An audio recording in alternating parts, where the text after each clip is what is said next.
Good morning, students. Welcome to you all at the digital platform of जागृति classes. यहाँ पर आपको digital तरीके से जितनी भी स्कूलिंग की क्लासेस हैं उन सभी की स्टडी करवाई जाती है, साथ ही साथ कंपटीशन में जेईई और नीट की प्रिपरेशन भी करवाते हैं। तो आज हम बात करेंगे हमारे मैथमेटिक्स चैप्टर से। जैसा कि आपको पीछे स्क्रीन में दिखाई दे रहा होगा कि बहुत सारी इक्वेशंस हैं, कुछ ट्राइंगल्स हैं, है ना, और कुछ कर्व्स हैं।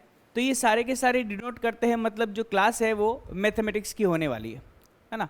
तो हम बात करेंगे मैथमेटिक्स की बहुत ही शानदार टॉपिक और बहुत ही इंपॉर्टेंट चैप्टर जो कि है रिलेशन एंड फंक्शन, जो क्लास 11th का है। यहाँ पे मैं आपको समझाऊंगा कि रिलेशन जो हमारी डेली लाइफ में होता है उसी टाइप से मैथमेटिक्स में भी एक रिलेशन डिफाइन होता है ना। और वो रिलेशन किस तरीके से डिफाइन होता है वो हम इस कंप्लीट चैप्टर में पढ़ेंगे, क्योंकि हम जानते हैं कि किसी रिलेशन को एस्टेब्लिश करने के लिए मिनिमम 2 ऑब्जेक्ट्स की हमें क्या नीड होती है। अगर वो 2 ऑब्जेक्ट्स हमें मिल जाते हैं तो हमारा वो रिलेशन उन दोनों के मिड में क्या हो जाता है, एस्टेब्लिश हो जाता है। क्लियर है? तो आज हम बात करेंगे, हमारा जो चैप्टर है वो है रिलेशन एंड फंक्शन। तो इस चैप्टर का जो हेडिंग है वो है रिलेशन एंड फंक्शन, और ये हमारा एनसीईआरटी का जो चैप्टर है वो चैप्टर नंबर क्या है, 2 है। ठीक है, रिलेशन एंड फंक्शन। तो फर्स्ट ऑफ ऑल इस चैप्टर का जो फर्स्ट हेडिंग है मींस रिलेशन, इस रिलेशन के बारे में हम डिस्कशन करेंगे। ठीक है, तो देखिएगा, मैंने अभी थोड़ी देर पहले आपको बोला कि किसी भी रिलेशन को एस्टेब्लिश करने के लिए हमें minimum number of 2 objects required होते हैं। तो यहाँ पर सपोज करो मैं एक डेली लाइफ का एग्जांपल लेता हूँ कि डेली लाइफ में एक अच्छा सा घर है, इस घर में टोटल नंबर ऑफ मेंबर्स जो है वो 4 है। ठीक है, यहाँ पर हम मेंशन कर लेते हैं, ये यहाँ पर शर्मा जी है, ये शर्मा जी की वाइफ है, ये शर्मा जी का लड़का है, ये शर्मा जी की लड़की है ना। शर्मा जी को थोड़ा सा शर्मा जी जैसा बना देते हैं, और ये इनकी वाइफ है। ठीक है, और ये इनका लड़का है और ये इनकी लड़की है। ठीक है, अब देखिएगा, अब इनमें रिलेशन कैसे स्टेब्लिश होगा, थोड़ा सा ध्यान दीजिएगा। अगर मैं बोलूं कि इन दोनों ऑब्जेक्ट्स में रिलेशन हमें स्टेब्लिश करना है, ठीक है, तो इन दोनों का जो रिलेशन होगा वो हस्बैंड एंड वाइफ का होगा। क्लियर है? अगर हमें इन दोनों के मिड में रिलेशन स्टेब्लिश करना है तो ये होगा फादर एंड सन का। इन दोनों के मिड का जो रिलेशन होगा ये होगा मदर एंड डॉटर का, और इन दोनों के मिड का जो रिलेशन होगा वो क्या होगा यहाँ पर, ब्रदर एंड सिस्टर का। क्लियर है? तो इस तरीके से ये चारों मेंबर जो हैं वो एक दूसरे से रिलेटेड है। क्लियर है भाई, है ना। और रिलेशन के लिए 2 से ज़्यादा भी हमारे पास ऑब्जेक्ट्स हो सकते हैं, तो कोई प्रॉब्लम वाली बात नहीं है ना। अब देखिएगा किस तरीके से, जैसे मैं मैथमेटिक्स में समझाऊं कि लाइंस जो होती हैं वो भी एक दूसरे से रिलेटेड होती हैं। ये फर्स्ट लाइन है और ये सेकंड लाइन है ना। अब इस लाइन को अगर मैं बोलूं दिस लाइन इज L1 और this line is L2, what is the relation between L1 and L2? We can say that L1 and L2 lines are parallel. Okay, अगर सपोज करो ये पैरेलल नहीं है ना, कुछ और इनके मिड में है, ठीक है, तो ये देखिए भाई, है ना, ये भी एक रिलेशन है ना। मैं बोलता हूं कि this line is L1 and this line is L2, what is the relation between 2 lines? These 2 lines are perpendicular to each other, है ना। तो इन दोनों के मिड का रिलेशन क्या हो गया, परपेंडिकुलर का। अगर मैं बोलूं फर्स्ट लाइन और सेकेंड लाइन, है ना, अब इस बार देखिएगा ये L1 है और ये L2 है, तो इस केस में ये लाइन न तो एक दूसरे के पैरेलल है, नाइदर पैरेलल नॉर परपेंडिकुलर, ये ओनली इंटरसेक्टिंग लाइन है। क्लियर है? तो हम देख सकते हैं कि इन सभी के मिड में भी हम क्या कर सकते हैं, एक रिलेशन बना सकते हैं, रिलेशन स्टेब्लिश कर सकते हैं। क्लियर है? अब मैथमेटिक्स में और किस तरीके से रिलेशन को हम बना सकते हैं, तो ध्यान दीजिएगा, आपका जो चैप्टर नंबर 1 है वो है सेट थ्योरी। हम जानते हैं कि set is nothing but collection of well defined objects. तो हम क्या करेंगे, उन ऑब्जेक्ट्स को कलेक्ट करेंगे और कलेक्ट करने के बाद में उन ऑब्जेक्ट्स के मिड में रिलेशन बनाएंगे। ठीक है, अब रिलेशन कैसे बनाएंगे उसको देखिएगा। सबसे पहले let's suppose that A is a set of 3 objects A, B and C. And B is a set of two objects X and Y. तो ये दोनों हमारे पास क्या है, ये दोनों है हमारे पास सेट्स, ठीक है। अब हम जानते हैं कि सेट्स में हम क्या करते हैं, कार्टीजन प्रोडक्ट करते हैं ना, क्या करते हैं, कार्टीजन प्रोडक्ट करते हैं। फर्स्ट चैप्टर में कार्टीजन प्रोडक्ट वगैरह सारे समझाए जा चुके हैं। Cartesian product is nothing but A cross B, है ना। ए क्रॉस बी क्या होता है, ए क्रॉस बी का मतलब है कि ए एंड बी के जितने भी हमारे पास एलिमेंट्स हैं उनका क्या करना है, क्रॉस प्रोडक्ट करना। Means A cross B is nothing but the order pair of the given elements in set A and set B. Order pair कैसे बनेगा, जैसे ही मैं ए एंड बी का कार्टिजन प्रोडक्ट करूंगा तो a comma X is first pair, b comma X is second pair, c comma X is third pair, after that a comma Y fourth pair, b comma z, है ना, यहां से b comma a comma y हो गया, यहां से आएगा हमारे पास क्या, a comma x, b comma x, c comma x, okay, a comma y, b comma y and c comma y, okay. तो इस तरीके से हमारे पास टोटल कितने ऑर्डर पेयर मिल गए, ये हमारे पास total number of 6 order pairs यहां पर मिल गए, ठीक है। अब हमने देखा दो सेट का जैसे हमने कार्टिजन प्रोडक्ट किया, हमारे पास दो वैल्यूज आ गई हैं, a and x, bx, cx, ay, by, cy। तो हम बोल सकते हैं कि हमें दो ऑब्जेक्ट्स मिल चुके हैं, जो हस्बैंड वाइफ वाले थे, फादर सन वाले थे, ब्रदर एंड सिस्टर वाले थे, वो दो ऑब्जेक्ट्स हमें मिल गए। जैसे ही दो ऑब्जेक्ट्स हमें मिल जाते हैं, वी कैन से दैट कि हम उनके मिड में एक रिलेशन स्टेब्लिश कर सकते हैं। तो ध्यान दीजिएगा, अगर हम मैथमेटिक्स की बात करें और उसमें रिलेशन स्टेब्लिश करना है तो 99% केसेस में हमें क्या करना होता है, उनका कार्टिजन प्रोडक्ट करना होता है सेट्स का। After that we get the order pair of the given sets and we will establish the relation between them. Clear है भाई सभी को। तो हम देख सकते हैं यहां पर हमारे पास कार्टिजन, यहां पर क्या हुआ, एक प्रोडक्ट जो है वो यहां पर सारे के सारे मिल गए, ठीक है। अब सुनिएगा, इसमें एक एग्जांपल में नंबर सिस्टम से लेता हूं, उससे क्या आपको क्लियर हो जाएगा कि रिलेशन जो होता है वो किस तरीके से स्टेब्लिश किया जा सकता है, ठीक है। जैसे मैं बोलता हूं a equals to 1,2, okay, b set is equals to 3,4, है ना। अब यहां से मैं बोलता हूं a क्रॉस b हमें मिलेगा 1,3, 1,4, 2,3 एंड 2,4। क्लियर। अब हमें यहां पर रिलेशन स्टेब्लिश करना है। R1 एक रिलेशन है ना, R1 एक रिलेशन है x, y में where y is greater than x for each x belongs to a and y belongs to b, okay. अब हमें इस गिवन R1 रिलेशन जो कि हमें सेट बिल्डर फॉर्म में गिवन है, इसे हमें रोस्टर फॉर्म में कन्वर्ट करना पड़ेगा। तो देखिएगा हमारे पास इसका आंसर क्या आएगा, तो हमारा जो रिलेशन है वो ये है, बिकॉज ये अपने पास क्वेश्चन का मेन पार्ट है, main part y is greater than x। अब ध्यान दीजिएगा x जो है वो सारे के सारे a के मेंबर है और y जो है वो सारे के सारे b के member.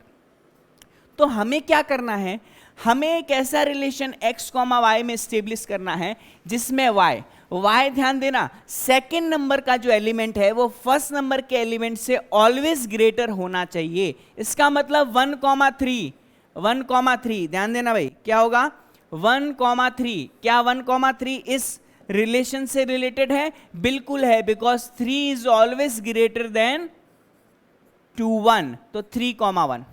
4,1, yes, 4,1 also follow or obey the given relation। 2,3 बिल्कुल 2,3, 2,4 तो 2,4 भी क्या होगा, इस रिलेशन से रिलेट करेगा।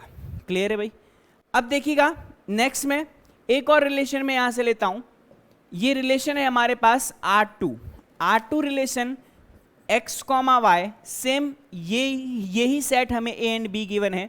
इस बार जस्ट उल्टा कर देता हूं, x is greater than equal to y for each x belongs to a and y belongs to b।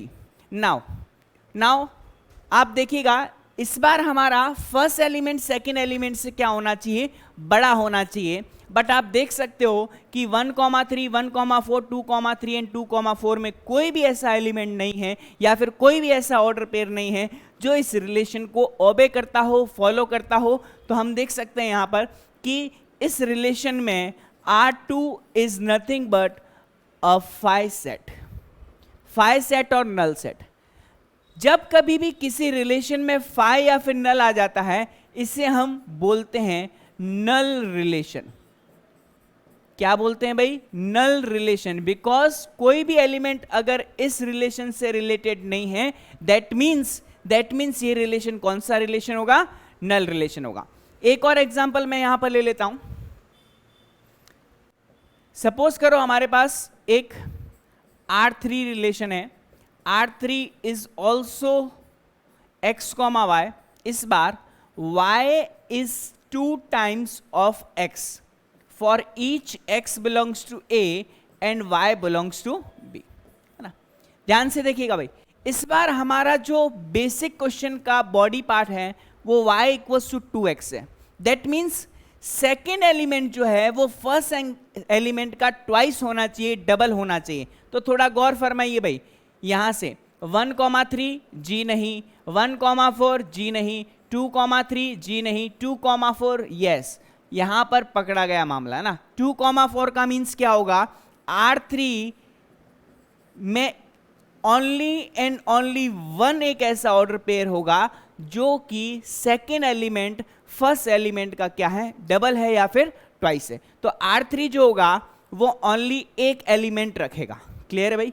अगर ये सेट है तो इस सेट को हम क्या बोलेंगे, सिंगल टोन सेट, है ना। बट ये रिलेशन है तो इसका कोई स्पेसिफिकली नेम नहीं है, बट R3 में नंबर ऑफ एलिमेंट कितना है, 1 है। तो मेरे हिसाब से ये चीज आपको समझ में आ गई होगी, है ना।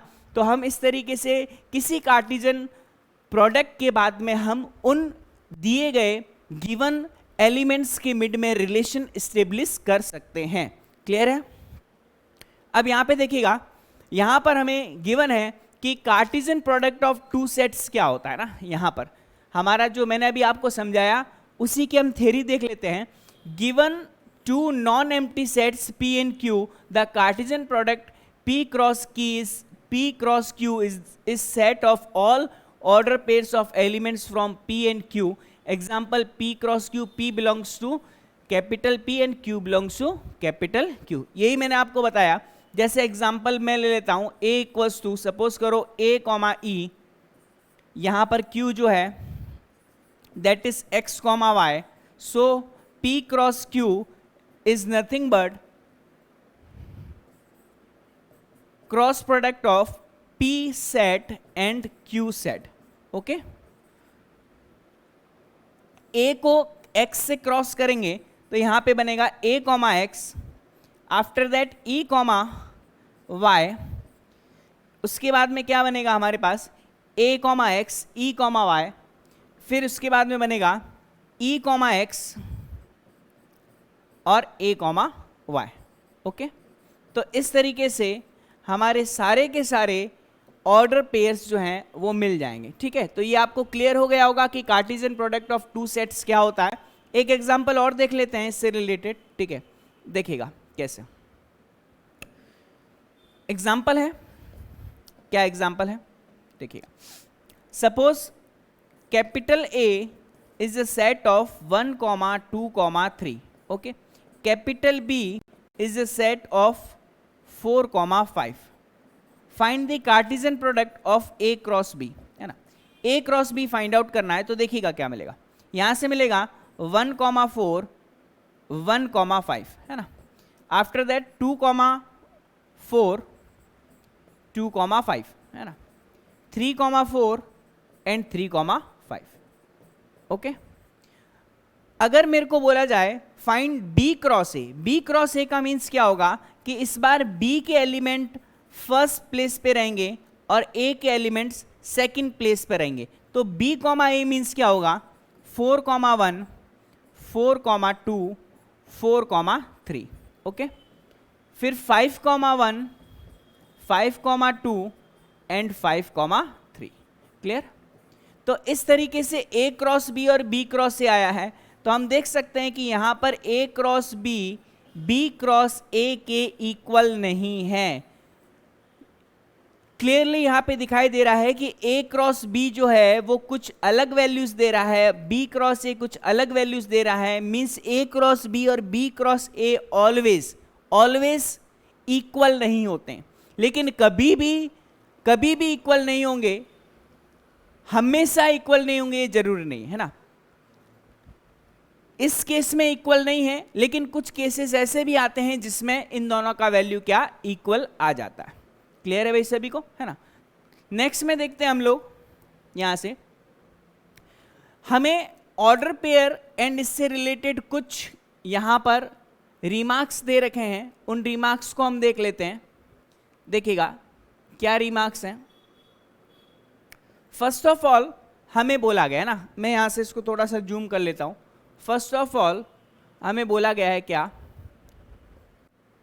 two order pairs are equal if and only if the corresponding first element are equal and the second element are also equal।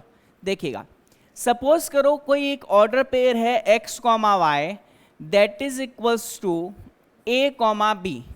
if two order pairs are equal if and only if the first element of first order pair is equals to first element of second order pair, also first element of first order pair is equals to second element of first order pair is equals to second element of second order pair। ठीक है, अब इसका मतलब यह है कि x का value a के इक्वल होना चाहिए और y का वैल्यू b के इक्वल होना चाहिए। क्लियर है। इसका एग्जांपल हम देख लेते हैं। सपोज करो हमें बोला जाता है x, 7 का जो वैल्यू है वो यहां से सपोज करो 9, y के इक्वल है। Find x and y, find x and y। देखिएगा, मैंने अभी थोड़ी देर पहले आपसे ये डिस्कशन किया है कि टू ऑर्डर पेयर्स अगर एक दूसरे के इक्वल है, मींस इसका फर्स्ट एलिमेंट फर्स्ट के इक्वल होगा, सेकंड एलिमेंट सेकंड के इक्वल होगा। तो बच्चा बता सकता है कि x is equal to 9 and y is equal to 7। Clear है। एक और एग्जांपल देख लेते हैं इसमें, ताकि आपका ये वाला जो कॉन्सेप्ट है वो यहां से एकदम क्लियर हो जाए। ठीक है, example number 2 on the basis of this concept. Okay, first of all x plus 2, y minus 3 equals to 0, 1, then find the value of x and y। So we can see that first order pair first के equal, first order pair का first element इसके first के equal और second का value second element के equal. Solve करेंगे, x equals to -2, y is equals to 3 + 1, 3 + 1 means y equals to 4। So x equals to -2 and y equals to 4। Clear है। अब इसका सेकंड पॉइंट थोड़ा सा देख लेते हैं कि what is the second remark of the given order pair situation. If there are p elements in A and q elements in B, then there will be pq elements in A cross B, where n of A equals to p, n of B equals to q, then n of A cross B equals to pq। बहुत ही simple सा concept है, इसे मैं आपको next slide में बताता हूं। ठीक है, देखिएगा, हमारे पास यहां पर if we have two sets 1, 2, 3 and b equals to let 3, 4। ठीक है, अब देखिएगा, जैसे ही हम a क्रॉस b करेंगे तो जल्दी से देख लीजिएगा, ये हमें मिलेगा 1, 3, 1, 4, 2, 3, 2, 4। ओके, यहां से मिलेगा 3, 3 एंड 3, 4। ओके, अब यहां से एक चीज देखिएगा, एन ऑफ ए का value, N of A is nothing but number of elements in set A, N of B is nothing but number of elements in set B. अगर मैं बोलूं number of elements in A cross B, that will be equals to N of A into N of B. Okay, देखिएगा इसमें 3 elements हैं, इस set में 2 elements हैं और इस सेट में 6 एलिमेंट्स हैं। जैसे ही मैं 3 and 2 को मल्टीप्लाई करता हूं तो हमें वैल्यू क्या मिलेगी, 6 मिलेगी। तो फॉर्मूला भी तो यही बोल रहा है, ए क्रॉस बी में नंबर ऑफ एलिमेंट्स, ए में number of elements into B में नंबर ऑफ एलिमेंट्स के मल्टीप्लीकेशन के इक्वल होता है।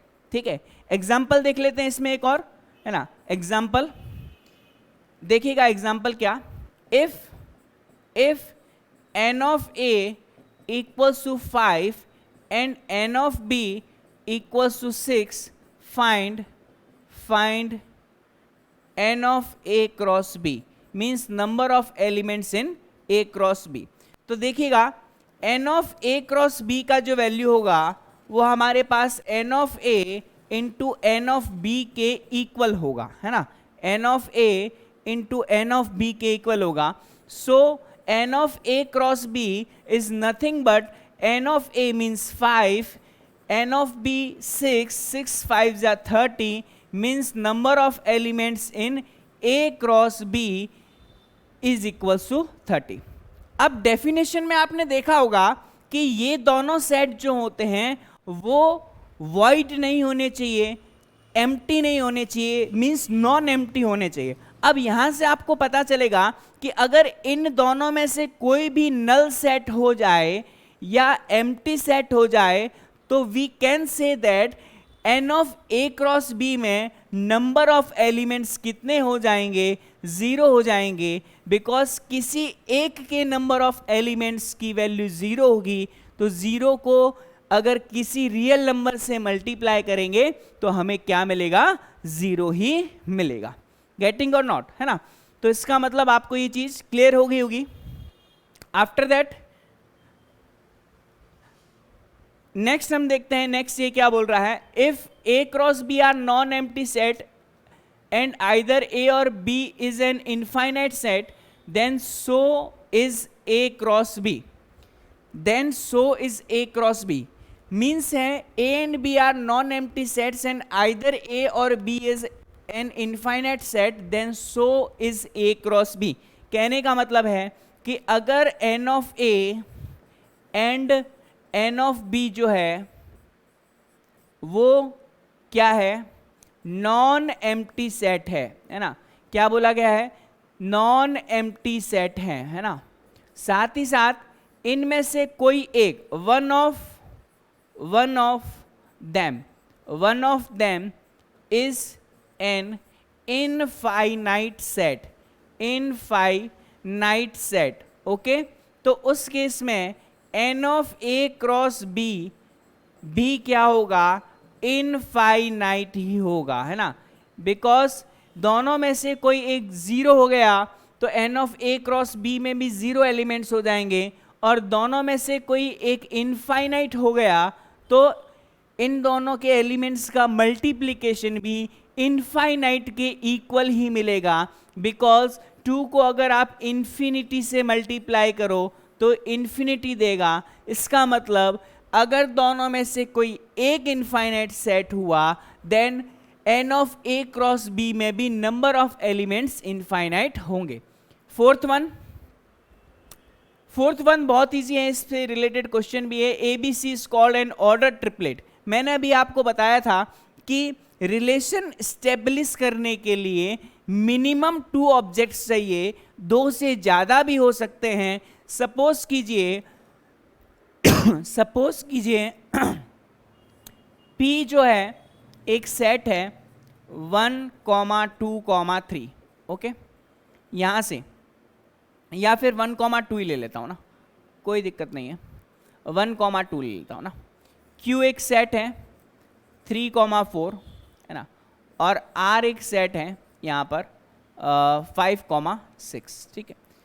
अगर मुझे P cross Q cross R find out करना है, ठीक है, तो लेट ये बनेगा अपने पास ABC का triplet where each A belongs to P, B belongs to Q and C belongs to R. Means first element P से होगा, सेकेंड एलिमेंट Q से होगा एंड थर्ड वन जो होगा वो R से बिलोंग करेगा. एग्जाम्पल कैसे? सबसे पहले P क्रॉस Q करते हैं. P क्रॉस Q करेंगे तो 1,3 मिलेगा. इसके बाद में हमें क्या मिलेगा? 1,3, 1,4 यहां से मिलेगा, 2,3 एंड 2,4. ठीक है, अब इस P क्रॉस Q क्रॉस में हम R करते हैं तो देखिएगा हमें क्या मिलेगा. ये हमें मिलेगा 1 3 का पेयर, ऑर्डर पेयर बनेगा 5 के साथ, तो ये 1 3 5 है ना. आफ्टर दैट 1 3 का बनेगा 6 के साथ में. ठीक है, फिर 1 4 का बनेगा 5 के साथ में, फिर 1 4 का बनेगा 6 के साथ में, 2 3 का बनेगा 5 के साथ में, 2 3 का बनेगा 6 के साथ में, 2 4 का बनेगा 5 के साथ में और 2 4 का बनेगा 6 के साथ में. ठीक है, तो आप देख सकते हैं यहाँ पर इस तरीके से हमें किसी भी ट्रिपल कार्टेशियन प्रोडक्ट में हमें ट्रिपल यहाँ पर ऑर्डर पेयर में ट्रिपल एलिमेंट्स यहाँ पर मिलेंगे. यही अपना फोर्थ वाला रिमार्क था. ओके, नेक्स्ट देखते हैं. अब ये छोटा मोटा सा एग्जाम्पल देख लेते हैं ना. इस तरीके के हमने एक दो कर लिए हैं. अब आपके एनसीईआरटी में ये दे रखा है तो हम इसको भी देख लेते हैं. चलिए भाई, हमें गिवन है हमें क्या गिवन है?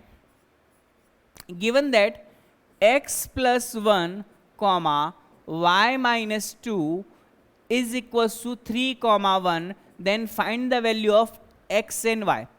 तो मैंने आपको पहले भी बताया था, टू ऑर्डर पेयर्स अगर इक्वल होते हैं तो फर्स्ट एलिमेंट फर्स्ट के इक्वल, सेकेंड एलिमेंट सेकेंड के इक्वल होता है. तो हम क्या करेंगे? By comparing the elements of the given order pair, यहां से वैल्यू आएगा हमारे पास किसके equal? x plus 1 equals to 3, y minus 2 equals to 1, x equals to 2 मिलेगा, 3 minus 1 2 and y equals to 3 मिलेगा. यही हमारा फाइनल क्या है? सॉल्यूशन है. ठीक है, तो ये एग्जांपल आपको क्लियर हो गया होगा. नेक्स्ट में देखते हैं हमें क्या दे रखा है. Example number 2. एग्जांपल नंबर 2 क्या गिवन है? If P equals to ABC, P हमारे पास एक गिवन है, गिवन सेट गिवन है. P equals to A comma B comma C and Q equals to small r, then हमें फाइंड करना है P cross Q and find करना है Q क्रॉस P का वैल्यू, है ना. इजी है. ऑर्डर पेयर आएगा A कॉमा R, है ना, फिर आएगा B कॉमा R, फिर आएगा C comma R. That's it. Q cross P करना है तो R comma A, R comma A, R comma B and R comma C. हम देख सकते हैं कि यहां पर अगेन P क्रॉस Q का वैल्यू, P क्रॉस Q का वैल्यू Q क्रॉस P के इक्वल नहीं है, है ना. मैंने आपको पहले ही बताया था, it is not necessary in each and every case that P cross Q is always equal to Q cross P. Okay, तो ये एग्जाम्पल भी हमारा कंप्लीट हो गया है. नेक्स्ट में हम देखते हैं. चलिए, ये काफी रंग का एग्जाम्पल ना. देखिए क्या दे रखा हमें. इसको थोड़ा सा बड़ा कर देते हैं ताकि विजिबल हो जाए आप तक. देखिए, कुछ वैल्यूज हमें गिवन है हमें गिवन क्या गिवन है? गिवन है हमें A is equals to 1,2,3. Okay, B is equals to 3,4, है ना, and C is equals to 4,5,6. First of all हमें A cross B intersection C find out करना है. तो फर्स्ट में A cross B intersection C. तो सबसे पहले हम B इंटरसेक्शन C का वैल्यू तो फाइंड आउट करें। B इंटरसेक्शन C क्या होगा? B इंटरसेक्शन C का मतलब है B एंड C में कॉमन एलिमेंट्स, है ना। ये सेट थ्योरी में मैंने अब बताया था, ऑपरेशंस ऑन सेट्स, है ना। तो B एंड C में कॉमन क्या है? 3 इसमें है, इसमें नहीं है, 4 इसमें है, 4 इसमें है, तो ओनली 4 एलिमेंट जो है वो कॉमन आ रहा है ना। ओनली क्या? 4 एलिमेंट, है ना। मतलब फोर्थ जो एलिमेंट है या 4 एलिमेंट है वो कॉमन आ रहा है।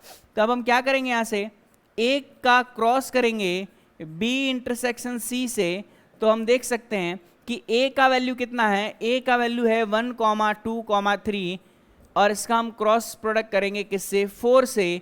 तो यहाँ से देखिएगा ये हमें मिलेगा 1, 4, है ना। 1 का 4 से, 2 का 4 से, 3 का 4 से, तो 1, 4, 2, 4 एंड 3, 4, ठीक है। और यहाँ से A cross B intersection C का वैल्यू हमें मिल जाएगा। क्लियर है भाई? नेक्स्ट में सेकंड देखते हैं हम लोग। सेकंड में क्या गिवन है हमें? इसका सेकंड पार्ट में देखिएगा हमें फाइंड आउट करना है A cross B intersection A cross C, है ना। तो सबसे पहले A क्रॉस B तो फाइंड आउट कर ले भाई, है ना। A क्रॉस B क्या आएगा? A का B से क्रॉस करना है, तो A मैं यहाँ पे लिख लेता हूँ 1, 2, 3, और क्रॉस करना है B से मतलब 3, 4। क्लियर है भाई, है ना। इसमें कोई प्रॉब्लम वाली बात ही नहीं है ना। अब क्या करेंगे? A क्रॉस B का वैल्यू यहाँ से मिलेगा 1, 3, 1, 4, 2, 3, 2, 4, यहाँ से 3, 3 एंड 3, 4, है ना। ये हमें मिल जाएगा A क्रॉस B का वैल्यू। क्लियर है? अब A क्रॉस C का वैल्यू, A क्रॉस C कितना आएगा? A का वैल्यू यहाँ पे हम देखेंगे 1, 2, 3, C का वैल्यू है 4, 5, 6। ओके, अब यहाँ से देखिएगा 1, 4, 1, 5, 1, 6, है ना। 2, 4, 2, 5, 2, 6, 3, 4, 3, 5 एंड 3, 6। कार्टिजन प्रोडक्ट वही जो हम अभी तक करते आए हैं। देयर इज नथिंग डिफरेंस कि फर्स्ट वाला मेथड और अभी वाला मेथड सब सेम है ना। अब हमें क्या करना है? A क्रॉस B का इंटरसेक्शन करना है A क्रॉस C से, ठीक है। तो देखिएगा एलिमेंट्स देखते हैं। सबसे पहले 1, 3 इसमें है, सर्च करो कहीं 1, 3 दिखाई दे रहा है क्या? नहीं, 1, 3 कहीं नहीं है। 1, 4 इसमें कहीं 1, 4 दिखाई दे रहा है क्या? जी हाँ, 1, 4 जैसे ही दिखाई दे यहाँ पर हम इसको लिख लेंगे। 2, 3 यहाँ पर है, कहीं 2, 3 दिख रहा है क्या? 2, 3 नहीं है। 2, 4 इसमें है, कहीं 2, 4, जी हाँ ये रहा 2, 4, तो 2, 4 कॉमन में आ जाएगा। फिर 3, 3 कहीं 3, 3 है क्या? 3, 3 नहीं है। 3, 4 जी हाँ, दोनों में 3, 4 है, तो 3, 4 भी क्या होगा? एक कॉमन एलिमेंट होगा ना। तो ये इंटरसेक्शन जो है वो आपको पता होगा, ठीक है। अब देखिएगा नेक्स्ट में हम देखेंगे इसका जो थर्ड पार्ट है ना। देखिए थर्ड पार्ट जो है थोड़ा उस पर हम कंसंट्रेट करेंगे। देखिए इसका थर्ड पार्ट क्या बोल रहा है। थर्ड पार्ट में हमें गिवन है क्या? A cross B union C का वैल्यू फाइंड आउट करना है। A cross B union C का वैल्यू फाइंड आउट करना। तो सबसे पहले we have to find out B union C। Okay, B union C का मतलब है कि यहाँ पर जो B का वैल्यू है वो कितना है? 3, 4। अब इसका हमें यूनियन करना है 4, 5 एंड 6 से, है ना। तो 3, 4, 5, 6 में 3 आ जाएगा, 5 आएगा और 6 आएगा। ये हमारे पास आ जाएगा B यूनियन C का वैल्यू। मीन्स यूनियन का मतलब क्या होता है? जो B में भी है वो लेना है, जो C में है वो भी लेना है, दोनों में जो कॉमन है उसको एक बार ही लेना है, ठीक है। तो आप देख सकते हो दोनों में जो कॉमन है उसे एक बार ही लेना है, मतलब 4 को हम क्या लेंगे? 1 टाइम जो है वो काउंट करेंगे, ठीक है। तो हमारे पास बी यूनियन सी आ गया। अब इसका हमें क्रॉस करना है, ए का क्रॉस करना है बी यूनियन सी से। तो ए क्या है हमारे पास, A is nothing but 1, 2, 3 and cross with 3, 4, 5, 6। Order आगे पीछे कर सकते हैं, कोई दिक्कत वाली बात नहीं है ना। सेट में जो है वो एलिमेंट्स जो हैं या ऑब्जेक्ट्स जो हैं उनका ऑर्डर चेंज हो सकता है, लेकिन कार्टेशियन प्रोडक्ट में क्रॉस से आगे और क्रॉस से पीछे के सेट का ऑर्डर चेंज नहीं करना है, बिकॉज हमने देखा है कि ए क्रॉस बी मैक्सिमम टाइम जो है वो बी क्रॉस ए के इक्वल नहीं होता है, ठीक है जी। अब देखिए जैसे क्रॉस करेंगे इस 1 को पकड़ना है, सभी से क्रॉस करना है। तो 1, 3, 1, 4, अगेन 1, 5, 1, 5, 1, 6, 2, 3, 2, 4, 2, 5, 2, 6, 3, 3, 3, 4, 3, 5 एंड 3, 6। क्लियर है। तो ये अपने पास मिलेगा ए क्रॉस बी यूनियन सी का वैल्यू, ठीक है। अब इसका लास्ट पार्ट जल्दी से देख लेते हैं। ए क्रॉस बी का यूनियन करना है ए क्रॉस सी से, ठीक है, जल्दी से देख लो। ए क्रॉस बी का यूनियन होगा ए क्रॉस सी से, है ना। तो देखिएगा हमने ए क्रॉस बी और ए क्रॉस सी जो है वो यहाँ पे निकाल रखा है, तो पागलों की तरह वापस से नहीं निकालना हमें, ठीक है। ए क्रॉस बी और ए क्रॉस सी जो है वो हमें यहाँ दोनों प्लेस पे हम निकाल चुके हैं, ठीक है। तो सबसे पहले देखिएगा ए क्रॉस बी ना, ए क्रॉस बी के सारे एलिमेंट्स एक बार लिख लो। 1, 3, 1, 4, 2, 3, 2, 4, है ना, 3, 3 एंड 3, 4। अब चेक करते जाओ, ए क्रॉस सी के भी सारे एलिमेंट्स लिखने हैं, लेकिन वो वापस नहीं लिखने हैं जो ऑलरेडी आ चुके हैं ना। तो 1, 4 फर्स्ट एलिमेंट है, तो 1, 4 आ चुका है। 1, 5 लेना पड़ेगा, 1, 6 आएगा, 2, 4 नहीं आएगा क्योंकि ऑलरेडी आ चुका है।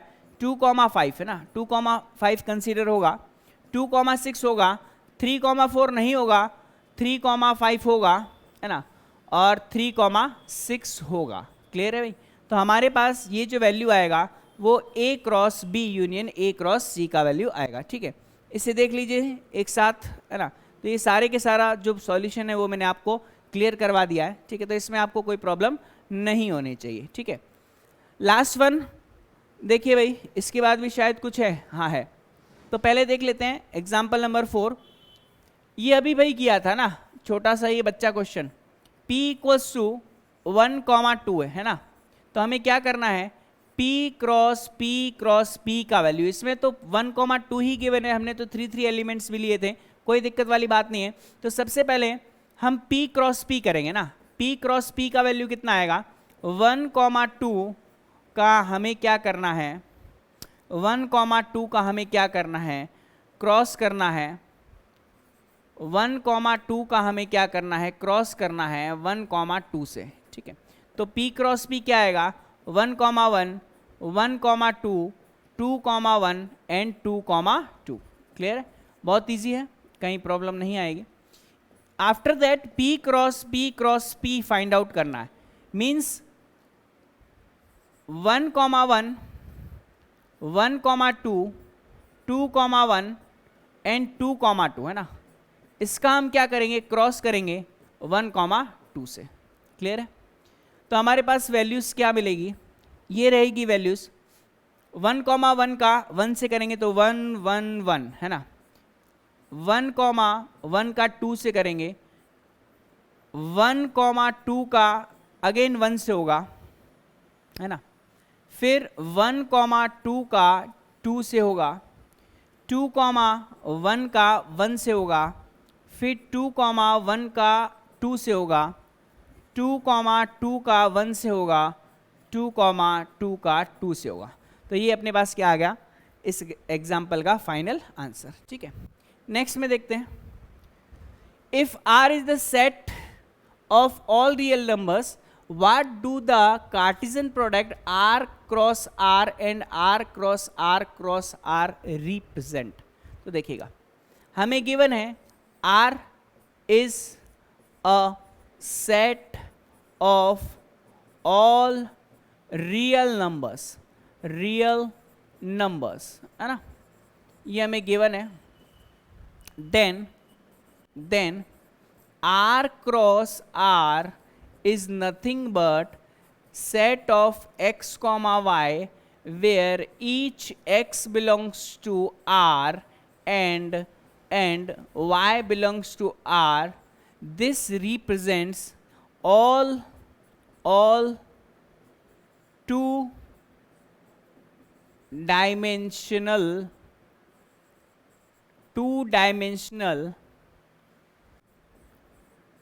points in 2D plane है ना. 2D plane में जितने भी 2 डायमेंशनल पॉइंट होंगे, जैसे आप देख सकते हो 1, 2, 0, 0, 1, 1, 3, 4, -1, 7, ये सारे के सारे x, y की फॉर्मेट में ही होते हैं, जो हमें एक पॉइंट देता है. ठीक है, या 2 डायमेंशनल पॉइंट्स बोल सकते हैं, या 2 डायमेंशनल कर्व भी बोल सकते हैं ना, कर्व भी बोल सकते हैं, क्योंकि पॉइंट भी एक कर्व होता है. तो 2 डायमेंशनल पॉइंट या फिर 2 डायमेंशनल क्या मिलेगा, कर्व मिलेगा. ठीक है, अगर हमें बोला जाए r क्रॉस r है ना, तो ये क्या होगा, x y z each x belongs to r, y belongs to r and z belongs to r है ना. तो ये क्या देगा हमें, 3 डायमेंशनल, all 3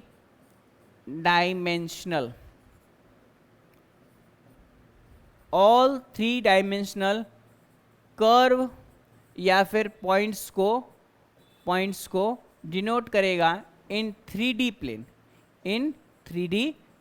ठीक है, तो यहाँ तक हमारे पास कंप्लीट हो गया है. जितने भी एग्जाम्पल्स थे उन सभी को हमने कवर किया है. स्टार्टिंग से देखते हैं, हमने यहाँ से रिलेशन से स्टार्ट किया था. ठीक है, और रिलेशन से स्टार्ट करने के बाद में हमने काफ़ी सारे एग्जाम्पल्स किए. तो आज की क्लास हम यहीं एंड करते हैं. आप मैक्सिमम फ्रेंड्स को इस ऐप के बारे में बताइए, ज़्यादा से ज़्यादा इसको शेयर कीजिए, लाइक कीजिए और कमेंट्स कीजिए. और आज के लिए इतना ही. Thank you very much.